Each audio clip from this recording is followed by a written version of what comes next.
Lecture number 10 બરોબર. ચલો આપણે બરોબર મગજમાં થિયરી ગોઠવતા જજો તો જ ખ્યાલ આવશે. રુથરફોર્ડ એવું કહેતો હતો કે પરમાણુ કેન્દ્રની આસપાસ ઇલેક્ટ્રોન વર્તુળાકાર માર્ગમાં ફરે છે. બરોબર. પછી નીલ્સ બોહર આવ્યો. નીલ્સ બોહરે એમાં સુધારો કર્યો, ફરે છે ખરા પણ આમ તરંગની જેમ ફરે છે. એટલે કાલે આપણે તરંગ પ્રકૃતિ જોઈ હતી. બરોબર. અને એની અંદર જ્યારે આમ ઇલેક્ટ્રોન આગળ વધતો હોય આમ એટલે એની લંબ દિશામાં વિદ્યુતીય ક્ષેત્ર અને ચુંબકીય ક્ષેત્ર જોવા મળતું હોય. બરોબર. તો કાલે આપણે તરંગ પ્રકૃતિ નો અભ્યાસ કર્યો. બરોબર. આજે આપણે થિયરી જોવાની છે કણ પ્રકૃતિની. કઈ પ્રકૃતિ ભાઈ? કણ પ્રકૃતિ. અને આ બે ભેગા થાય શબ્દો એટલે બુકની અંદર શબ્દ આપેલો છે એનો દ્વૈત સ્વભાવ. બરોબર. તો વિદ્યાર્થી મિત્રો, કણ પ્રકૃતિ સમજીએ પહેલા જો પ્રકાશ ફક્ત કણ પ્રકૃતિ ધરાવતો હોય એમ માનો, એટલે માની લો કે તમારી પાસે લાખો કરોડોની સંખ્યામાં લખોટી છે અને રે એક લખોટી બીજી લખોટીને આમ જોડીને આપણે ગોઠવતા જઈએ આમ આ રીતના જો હોય તો આપણે એને કણ પ્રકૃતિ કહીએ. કઈ પ્રકૃતિ કહીએ? કણ પ્રકૃતિ. હવે જો પ્રકાશ ફક્ત કણ પ્રકૃતિ ધરાવતો હોય તો એની અંદર બે ઘટનાઓ જોવા ના મળે. કઈ કઈ બે ઘટનાઓ? એક વિવર્તન અને બીજું છે વ્યતિકરણ. વિવર્તન અને વ્યતિકરણ ઘટનાઓ એની તરંગ પ્રકૃતિને આભારી છે. તરંગ પ્રકૃતિ હોય તો જ આ બે ઘટનાઓ જોવા મળે. હવે પ્રશ્ન થાય સાહેબ વિવર્તન કોને કહેવામાં આવે? તો બહુ સિમ્પલ વસ્તુ છે. એક પાણી ભરેલી ડોલ હોય અને એના ઉપર જ્યારે સૂર્યના કિરણો પડે અને એમાંથી પ્રકાશ આપા થઈને કોઈ દીવાલ હોય અને દીવાલ ઉપર જ્યારે એનો પડછાયો પડતો હોય, ધ્યાન રાખજો આ પાણી ભરેલી ડોલ છે.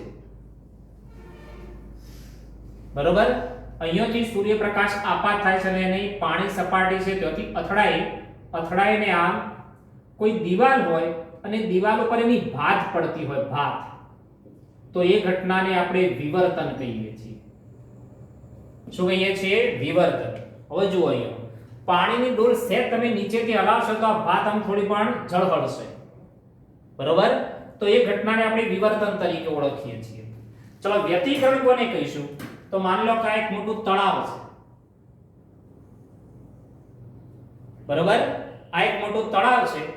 એમાં તમે અને તમારો મિત્ર સામ સામે કિનારે બેઠા છો. તમારો મિત્ર અહીંયા એક પથ્થર નાખે છે. પથ્થર તળાવની અંદર એક પથ્થર નાખે છે. ચલો પથ્થર નાખીએ તો કોઈ ઘટના જોવા મળે છે ખરાબ એની અંદર?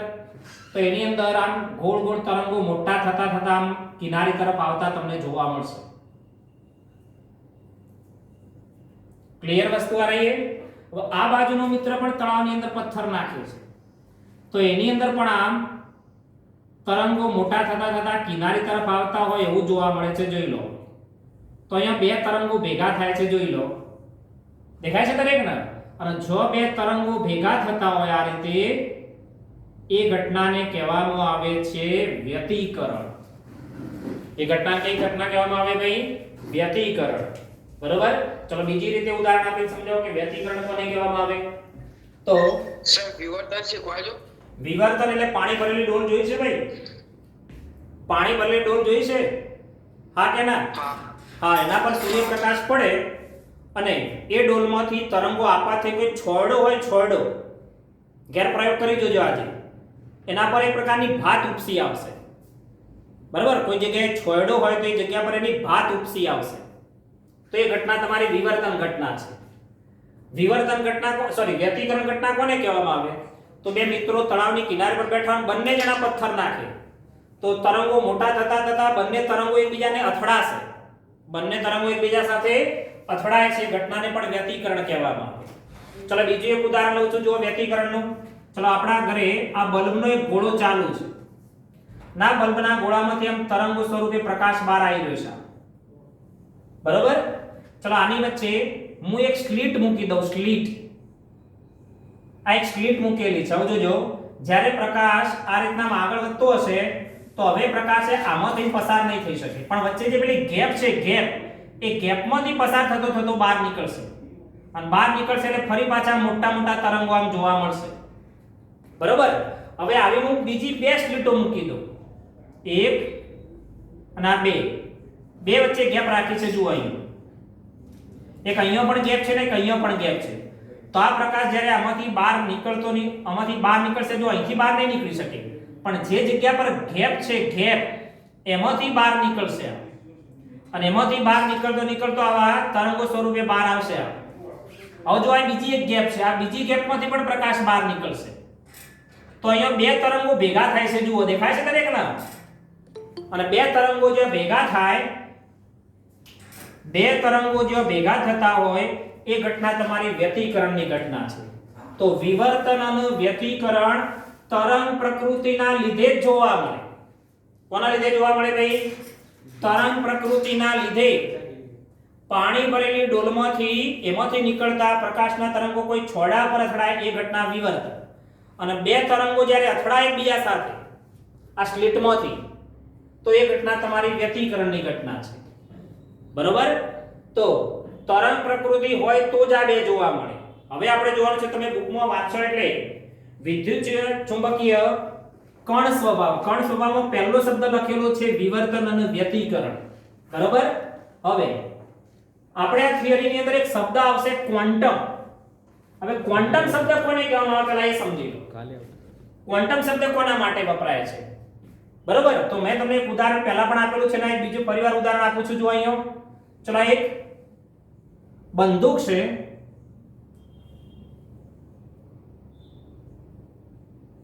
બરોબર, અને અહીંયા એક બુલેટ પ્રૂફ કાચ રાખેલો છે, અને એની પાછળ તમને ઊભા રાખવામાં આવે. બરોબર. ચલો, અહીંથી ક્વોન્ટમ શબ્દ ક્યારે વપરાય છે? તો આ થિયરીના માટે કેટલાક શબ્દો જાણવા બહુ જરૂરી છે. તો આ એક બંદૂક છે, આ એક બુલેટ પ્રૂફ કાચ છે, ને એની પાછળ તમને ઊભા રાખવામાં આવે. ચલો, અહીંયાથી હું જ્યારે ટ્રિગર દબાવું, ટ્રિગર, તો અહીંયાથી બંદૂકની એક ગોળી બહાર નીકળશે. આમ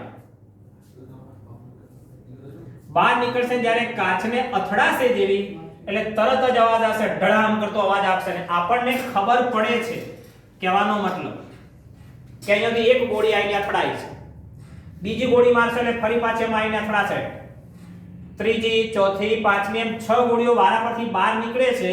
તો આપણને ખ્યાલ આવે છે કે અહીંયા 1 2 3 4 5 6 આવો ખ્યાલ આવે છે. પણ જો અહીંયા મશીન ગન ગોઠવી દેવામાં આવે, અહીંયા મશીન ગન ગોઠવી દેવામાં આવે, જો અહીંયા ટ્રિગર દબાવવામાં આવે, તો અહીંયાથી બંદૂકની ગોળીઓ એક સાથે ધડાધડ ધડાધડ ધડાધડ ધડાધડ કરતા કાચને અથડાય છે. કાચને શું થાય છે ભાઈ? અથડાય છે. તો અહીંયા તમને 1 2 3 4 એવી ખબર પડે છે કે લાખો, એટલે કે બહુ મોટી સંખ્યામાં કણો આવીને અથડાય છે, એ ખબર પડે છે. બોલો, 1 2 3 એવું ખબર પડે છે કે મોટી સંખ્યામાં ગોળીઓનો અથડામણ જોવા મળે છે અહીંયા. હા કે ના? લખો પહેલા. બંદૂક હોય તો 1 2 3 ક્લિયર વસ્તુ આ.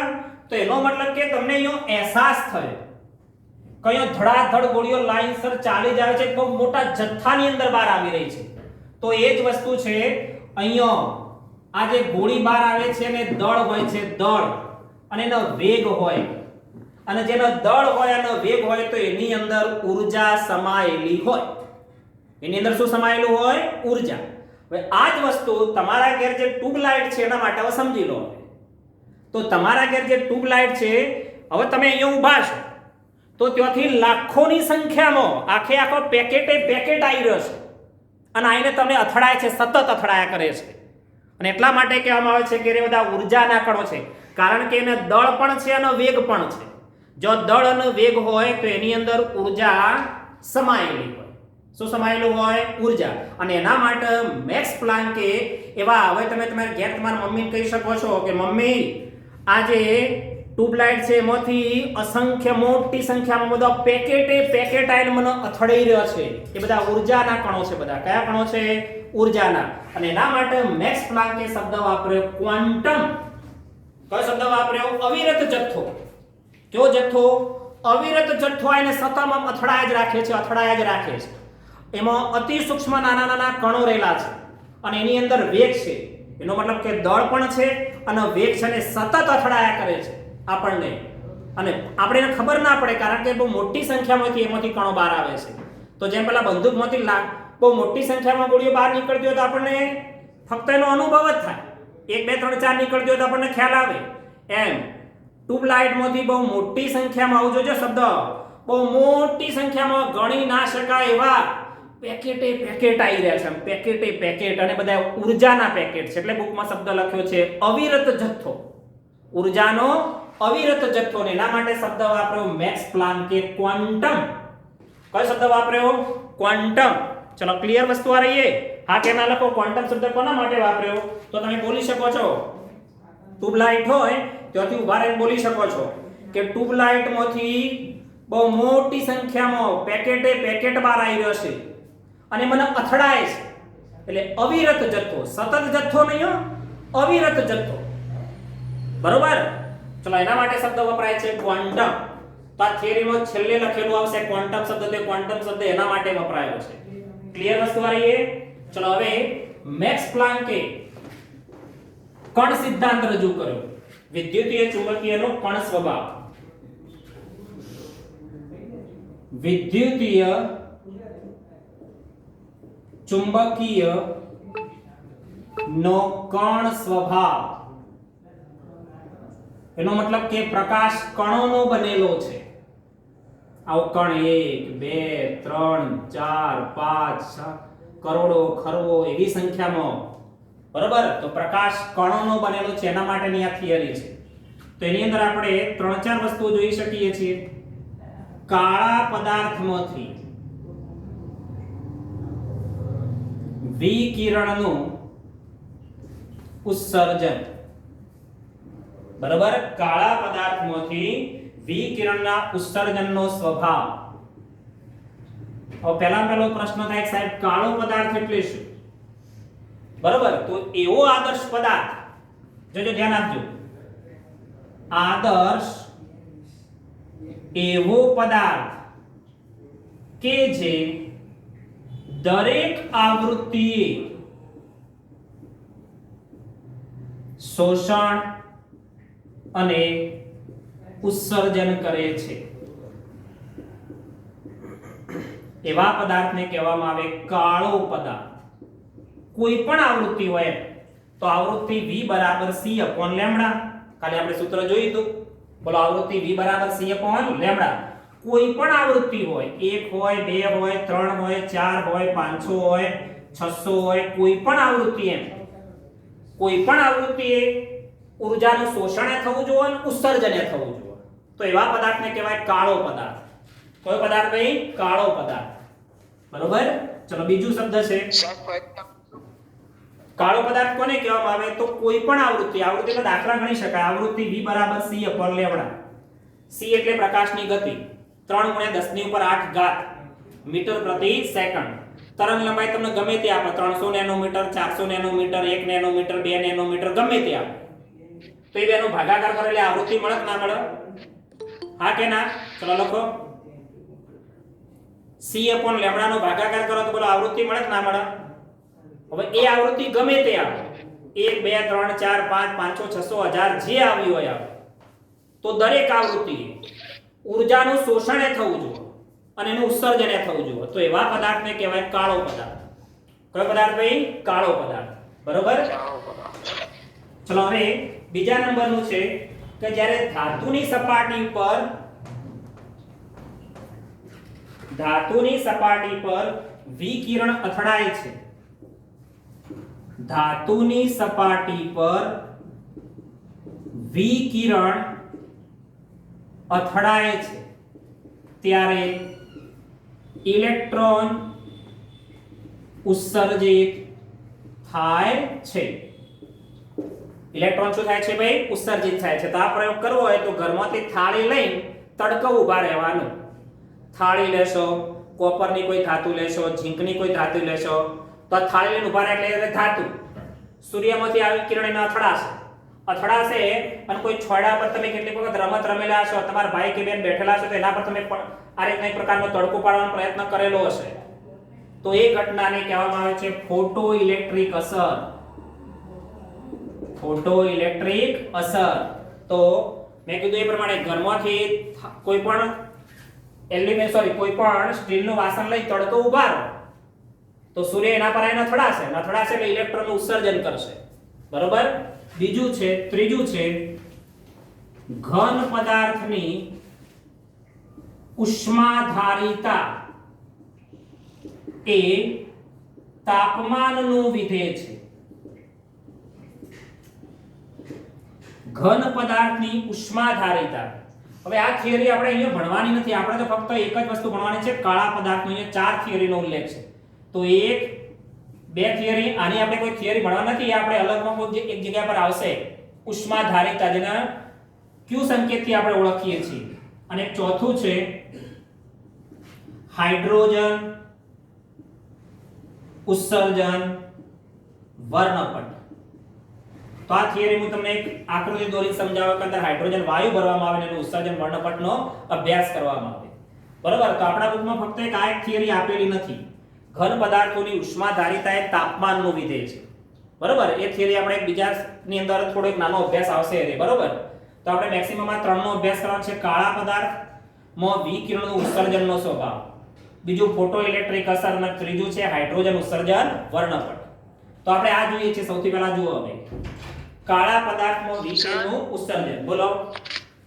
આ ત્રીજો મુદ્દો સમજાવજો. ઘન પદાર્થને ઉષ્માધારિતા તાપમાનનો વિધેય છે. લોખંડને ગરમ થતું જોયું છે કે નહીં? હા કે ના કહી દો મને પહેલા. કોઈ લોહારના ત્યાં દાંતરડું બનાવતા હોય, કોડી બનાવતા હોય, કેટલા લોકો આ જોયેલું છે આ ઘટના? જોયેલું છે બધાએ? તો ચલો એ આ બધા કોલસા છે, ધ્યાન રાખજો. આ બધા કોલસા જોયું છે બધાએ? હા. ચલો એ કોલસાને ગરમ કરવામાં આવે અને આ લોખંડનો એક ટુકડો મૂકવામાં આવે. ચલો જેમ જેમ એને તાપમાન મળતું જાય, આ લોખંડના ટુકડાને જેમ જેમ તાપમાન મળતું જાય તો ધીમે ધીમે શું થશે? બોલો. ધીમે ધીમે રે પેલા શરૂઆતમાં લાલ રંગનો જોવા મળશે. લાલ રંગનો બોલો જોવા મળે છે? હા કે ના? જોયું છે તમે? હા કે ના લખો. બરોબર. ચલો હવે ફરી પાછું એની અંદર તાપમાન વધારવામાં આવે તો લાલ રંગમાંથી જેમ જેમ તાપમાન વધતું જશે તો એને પીળા રંગમાં જોવા મળશે. કયા રંગમાં જોવા મળશે? પીળા રંગમાં જોવા મળશે. હજી જો તાપમાન વધારવામાં આવે તો એને સફેદ રંગમાં જોવા મળશે. કયા રંગમાં જોવા મળશે? સફેદ રંગમાં જોવા મળશે. બરોબર. અને હજી જો તાપમાન વધારવામાં આવે તો એને વાદળી રંગમાં જોવા મળશે.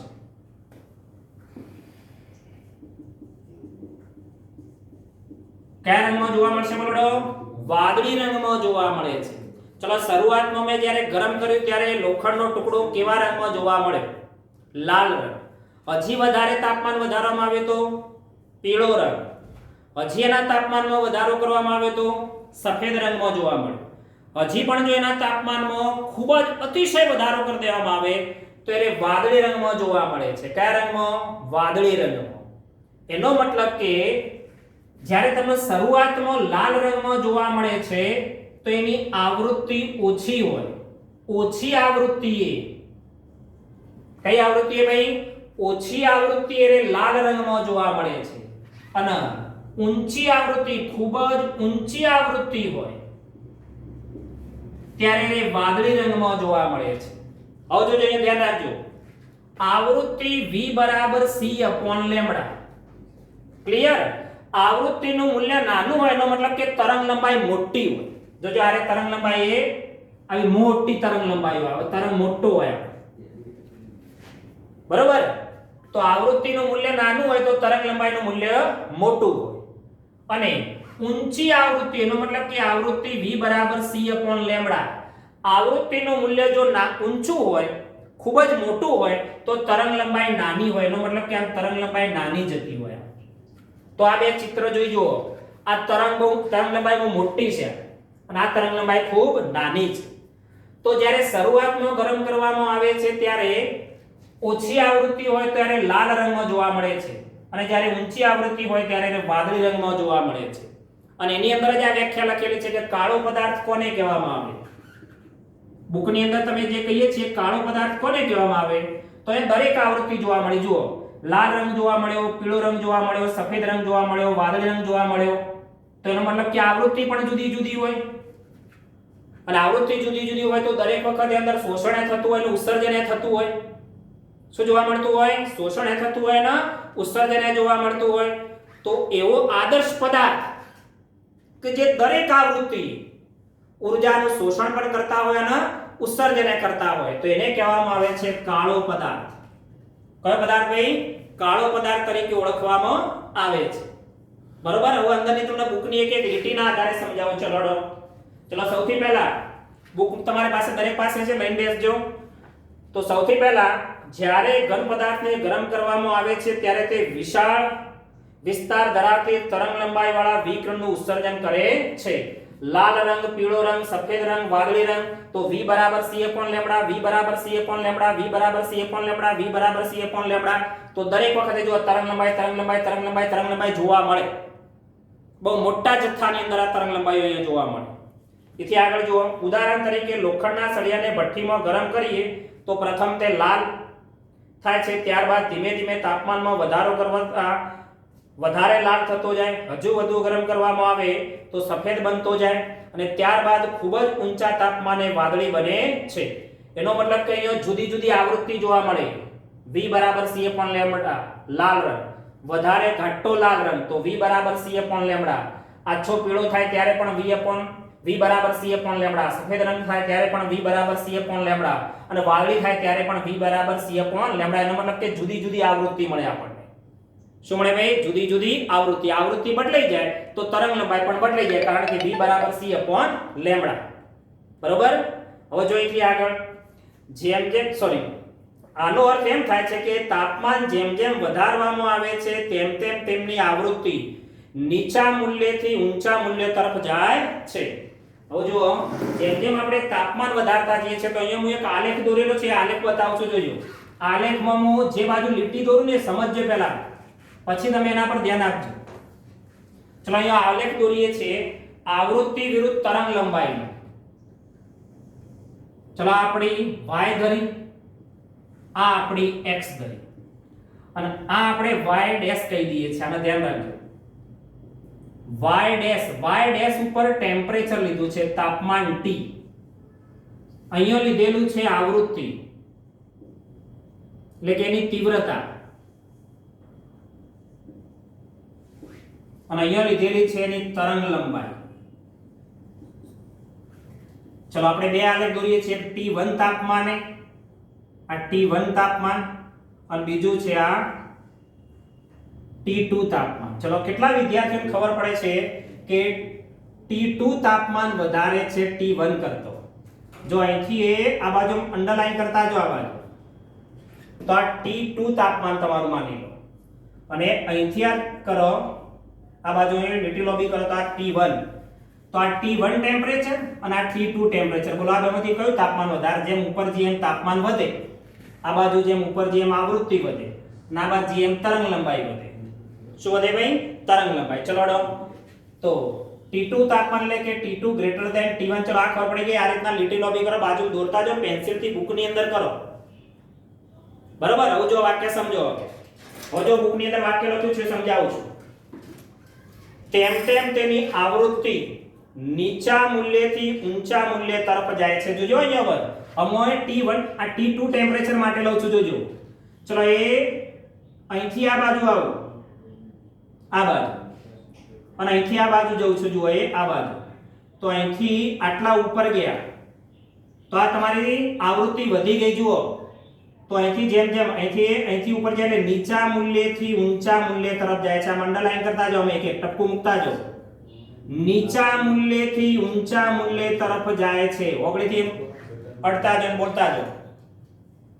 આવૃત્તિ નીચા મૂલ્યથી, પેન્સિલ ઉપર આમ ટપકું મૂકો અને પછી જે ઉપર ટપકું મૂકો તો આ નીચું મૂલ્ય, અહીંથી જાય એટલે ઊંચું મૂલ્ય, અહીંથી જાય એટલે ઊંચું મૂલ્ય, અહીંથી જાય એટલે ઊંચું મૂલ્ય, ઊંચું મૂલ્ય, ઊંચું મૂલ્ય, ઊંચું મૂલ્ય. ખ્યાલ આવે છે દરેકના? તો આવૃત્તિ નીચા મૂલ્યથી ઊંચા મૂલ્ય તરફ જાય છે. તેમ તેમ જો નીચા મૂલ્ય હોય ત્યારે લાલ રંગમાં જોવા મળતી હતી. અને જેમ જેમ જો હવે અહીંયા ધ્યાન આપજો, અહીંથી એ આ બાજુ જો એટલે ટેમ્પરેચર 1, ચલો અહીંથી આ બાજુ એટલે ટેમ્પરેચર વધે છે કે નહીં વધતું? જો અહીંથી જો ટેમ્પરેચર વધ્યું, ટેમ્પરેચર અહીંથી અહીં એટલે વધ્યું, અહીંથી અહીં આવે એટલે વધ્યું. જેમ જેમ ટેમ્પરેચર વધે છે તો લાલ રંગમાંથી ઘેરો લાલ રંગ થાય, ઘેરામાંથી સફેદ રંગ થાય, પીળા થાય, પીળા પછી સફેદ રંગ થાય, સફેદ થી પછી જ્યારે ખૂબ જ ઊંચા તાપમાને પહોંચી જાય એટલે આ જો આ ઊંચું ટેમ્પરેચર, અને એ વખતે અહીંયા તમને વાદળી રંગમાં જોવા મળે. બુકની અંદર આવી લીટીઓ આપેલી નથી હો, બુકમાં તો ખાલી વાક્ય જ લખ્યું છે. એ વાક્યનો અર્થ આવો થાય. ક્લિયર આ વસ્તુ?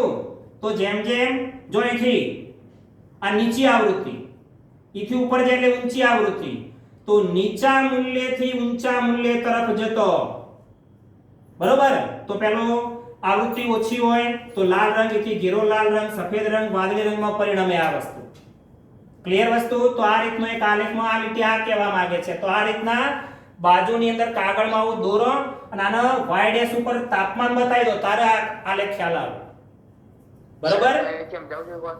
ચલો ફરી હવે તું જે વિદ્યાર્થી બાજુમાં પેન્સિલના નોટ લઈને બેસ અને આ દોર આરે y કે, આનો x કહી દે, અને આનો y ડેશ કે, y ડેશ બુકમાં નહીં લખે, y ડેશ કહી દે, અને y ડેશ ઉપર ટેમ્પરેચર લઈ લે. ચલો આ તમારું T1 ટેમ્પરેચર, આ તમારું T2 ટેમ્પરેચર. હવે જો અહીંયા ટપકું કરાવ, પેન્સિલ થી ટપકું કર, ટપકું કરીને y ડેશ ઉપર જા. આ જગ્યાએ તું અથડાય તમારું ટેમ્પરેચર T1 લઈ લે. હવે અહીંથી ડેશ કરતો કરતો y ડેશ ઉપર જા અને આ ટેમ્પરેચર ને T2 કહી દે. હવે તું જાતે વિચાર, T1 ટેમ્પરેચર વધારે કે T2 ટેમ્પરેચર વધારે? હા કે ના બોલ, T1 કે T2? કયું ટેમ્પરેચર વધારે છે? T2. ચલો આટલા સુધી ખબર પડી ગઈ? હા કે ના? બરોબર. ચલો અહીંયા જુઓ. હવે આવૃત્તિ નીચા મૂલ્યથી ઊંચા મૂલ્ય તરફ જાય છે. આ વાક્યનો અર્થ જુઓ. હવે ચલો હવે બાજુમાં આકૃતિ દોરી છે, પેન્સિલ પર અહીંયા ટપકું કર. અહીંયા તો આ તારી એક આવૃત્તિ આવી, અહીંયા અહીંથી ઉપર એક ટપકું કર. તો જો એ આ નીચું મૂલ્ય, આટલું આવૃત્તિનું મૂલ્ય આવે. અહીંથી ઉપર જાય એટલે વધુ વધુ વધુ, જેમ જેમ આમ જઈએ એમ આવૃત્તિ વધતી જાય છે. આવૃત્તિ શું થતી જાય છે? વધતી જાય છે. એટલે શબ્દ લખ્યો છે નીચા મૂલ્યથી ઊંચા મૂલ્ય તરફ જાય છે. એટલે આ રીતના ટપકો કરતા કરતા ઉપર જવું પડે આપણે. આ બુકમાં એવો ટપકો આપ્યો નથી, ખાલી વાક્ય જ લખ્યું છે. એટલે તમારે અહીંયા બરોબર ફોકસ કરવું પડે. બરોબર? તાપમાન વધે તો આવૃત્તિ ઘટે ના? શું? તાપમાન વધે તો આવૃત્તિ ઘટે ના?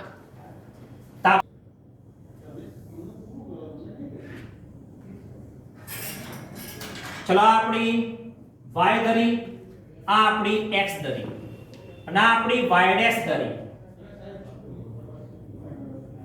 y dash. હવે જો અહીંયા ધ્યાન આપજો.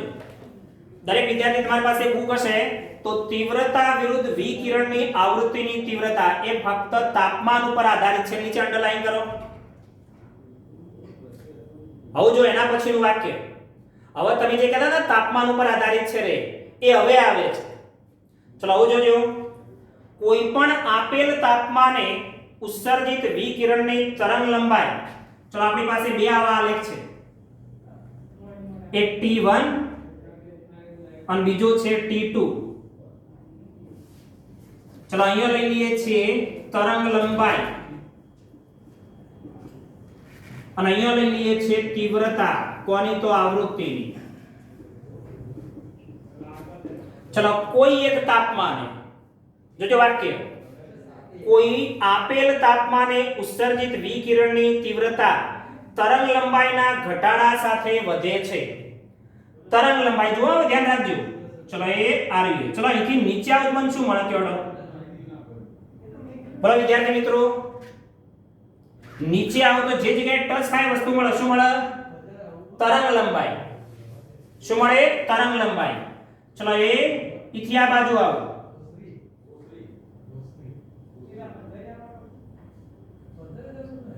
ચલો અહીંયા ટચ થયું, આ જગ્યાએ મને શું મળે?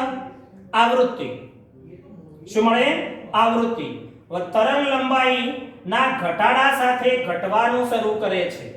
તો અહીંયા તરંગ લંબાઈ તમારી આપેલી છે 1000, પછી આપી છે 2000, પછી આપેલી છે જુઓ 3000 આપેલી છે આવું ભાઈ હા કે ના લખો પહેલા તો ટચ કરતા જજો તો ખબર પડશે ચલો અહીંથી અહીંયા એટલે મને શું મળ્યું તરંગ લંબાઈ અને આ બાજુ જોઈએ તો તીવ્રતા ચલો હા કે ના લખો ચલો વેરી ગુડ બધાએ લખ્યું છે ક્લિયર ચલો અહીંથી આગળ તરંગ લંબાઈના ઘટાડા સાથે વધે છે ચલો અહીંયા ટપકું મૂકો હવે ચલો અહીંથી અહીંયા આવું તો એ આ તરંગ લંબાઈ આટલી ઘટી કે ના ઘટી જોઈ લો ઘટી કે ના ઘટી એ અહીંથી અહીંયા આવ્યા જુઓ એ પાછા પડ્યા છે આપણે અહીંથી અહીંયા આવ્યા તો જુઓ આ વધી ગઈ જોઈ લો એ આટલી વધી ગઈ જોઈ લો ખબર પડી ગઈ દરેકને તરંગ લંબાઈ ઘટી તો આવૃત્તિ વધી એટલે શબ્દ લખ્યો છે તરંગ લંબાઈના ઘટાડા સાથે વધે છે હજી એક વખત જુઓ હવે તમને ખ્યાલ આવજો ચલો ટપકું મૂક્યું મેં આટલા ચલો અહીંથી આમ નીચે આવ્યો બોલો શું થયું આ તરંગ લંબાઈ ઘટી એ આમથી આમ આવ્યા તરંગ લંબાઈ ઘટી તો એ તીવ્રતા વધી જો વાક્ય લખેલું છે કમ્પ્લીટ તરંગ લંબાઈના ઘટાડા સાથે વધે ચલો આ ખબર પડી દરેકને હા કે ના લખો ઓકે ચલો પટેલ સોનુ બરોબર યાજ્ઞિક વેરી ગુડ ચલો ફરીવાર જુઓ હજી તમને 2-3 વખત સમજાવું ચલો એ ફરી પાછું બોલો એ અહીંથી અહીં આવ્યા તરંગ લંબાઈ ઘટી તો એ આ વધી એક સમય એવો આવશે જોજો આ જગ્યાએ તરંગ લંબાઈ ઘટાડતા જઈએ છે તો એક સમય આવૃત્તિ મહત્તમ બને છે મહત્તમ આટલા થઈ ગઈ તમારી મહત્તમ અને એના પછી શું થયું જુઓ હવે વાક્ય આગળ હજી તરંગ લંબાઈ ઘટાડો ચલો એ આ તરંગ લંબાઈ આટલા લાવી દીધી તરંગ લંબાઈ ઘટાડી તો હવે આવૃત્તિ જોજો શું થઈ બોલો ઉપરનું વાક્ય આવે છે નીચે તરફ આવી ગયા થોડા કે આવી ગયા નીચે કે આવી ગયા નીચે તો મહત્તમ થયા પછી ફરી ઘટે છે મહત્તમ થયા પછી તરંગ લંબાઈના ઘટાડા સાથે ઘટે છે કમ્પ્લીટ ખબર પડી આ વાક્ય તો અહીંયા જો ફરી તરંગ લંબાઈ ઘટી આવૃત્તિ વધી તરંગ લંબાઈ ઘટી આવૃત્તિ વધી ઘટતી જાય વધતી જાય ઘટતી જાય વધતી એક સમયે આવૃત્તિ મહત્તમ થઈ ગઈ અને મહત્તમ થયા પછી આ મહત્તમ થઈ ગઈ આટલું અને અહીંથી જ્યારે તમે તરંગ લંબાઈ ઘટાડો છો જો આમથી આમ ત્યારે હવે આવૃત્તિ ઘટવાનું શરૂ કરી દે છે આવૃત્તિ શું કરી દે છે ઘટવાનું શરૂ કરી દે છે હવે તમારે બોલવાનું છે ચલો અહીંયા ટપકું મૂકું અહીંથી અહીંયા આવે તો શું થયું ત્યારે મને શું મળ્યું તરંગ લંબાઈ ચલો આ તરંગ લંબાઈ વધી તરંગ લંબાઈ ઘટી બોલો વધી કે ઘટી ઘટે કેટલા શબ્દ ખબર પડે હા કે ના લખો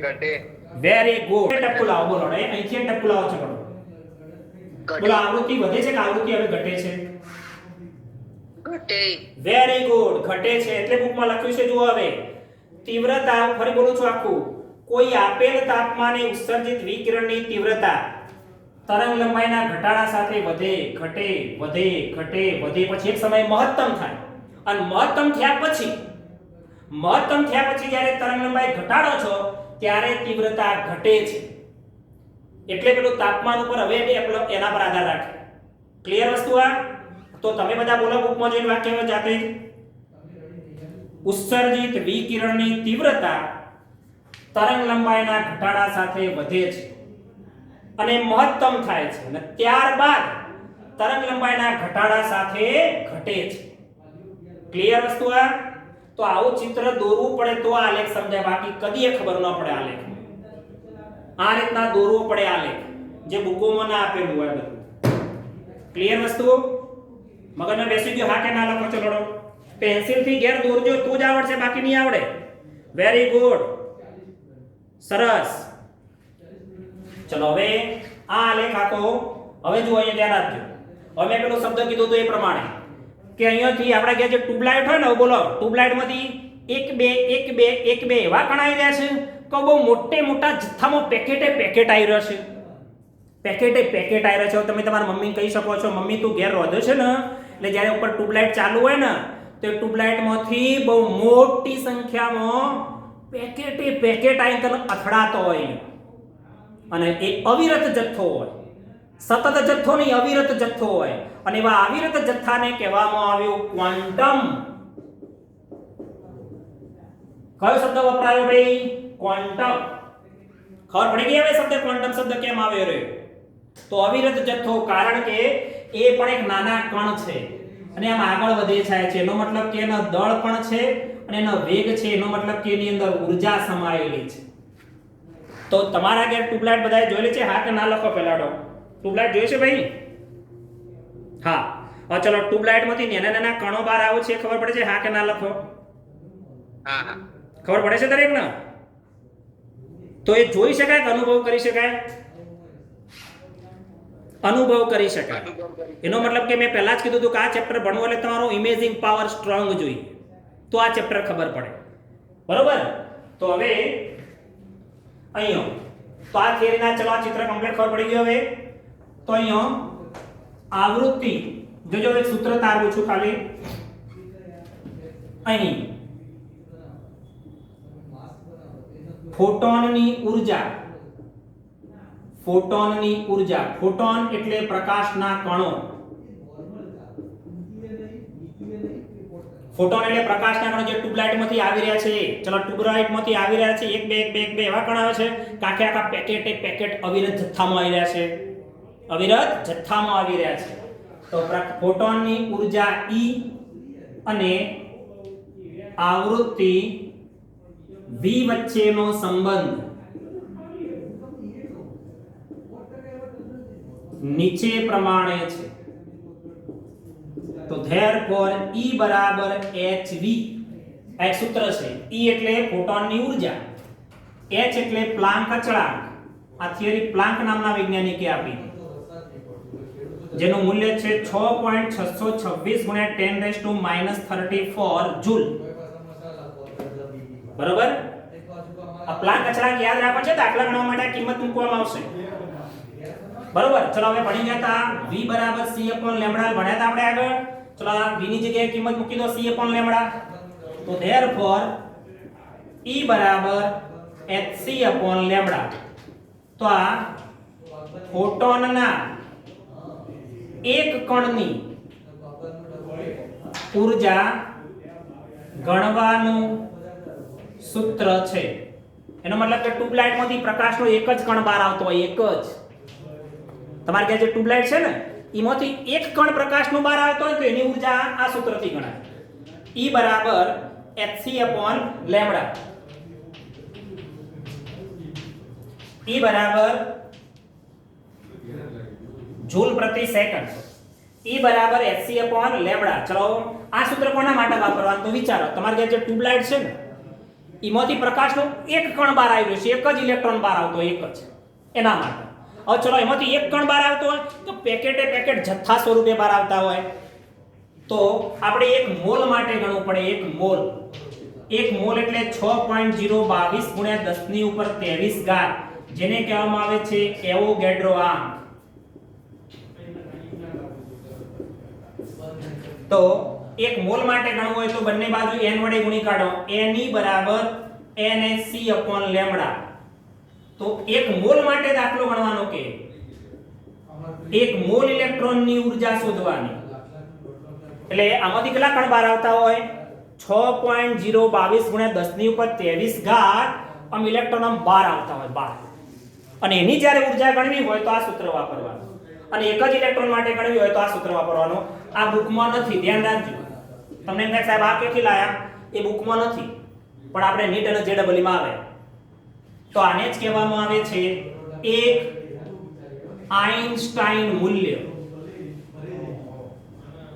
તો પરીક્ષા કેટલીક વખતે કહેવામાં આવશે કે એક આઇન્સ્ટાઇન મૂલ્ય ગણો. બરાબર? એક આઇન્સ્ટાઇન મૂલ્ય ગણો. ચલો એક આઇન્સ્ટાઇન મૂલ્ય ગણો એટલે પેલા E શોધી કાઢવાનો. E ને એવોગેડ્રો આંક વડે ગુણી કાઢવાના. કોના વડે ગુણી કાઢવાના? એવોગેડ્રો આંક વડે. બરોબર? તો ચલો બોલો.